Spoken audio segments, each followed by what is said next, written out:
कृष्ण हरी. तर तुम्ही पाहू शकता आज असं मंद मंद पाऊस पडत आहे आणि इथं सगळी मुलं रावणाची तयारी करत आहेत, रावण तयार करत आहेत. आज दसरा आहे, त्या निमित्ताने आज आम्ही रावणाला जाळणार आहे आणि ते पण आमच्या गुरुजींच्या हस्ते जाळणार आहे.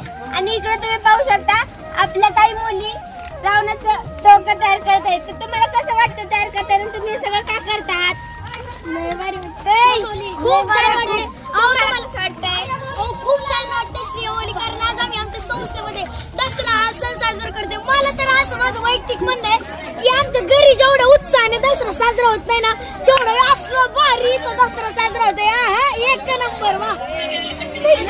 आपल्या गुरुमाता पण आपल्या मुलींसोबत उभे आहेत. गुरुमाता तुम्हाला कसं वाटतंय? छान वाटतंय, तुम्ही एवढं सगळं छान तयारी करताय, छान वाटतंय बघून.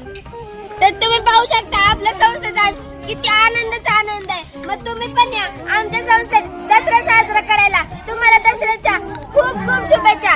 राम कृष्ण हरी.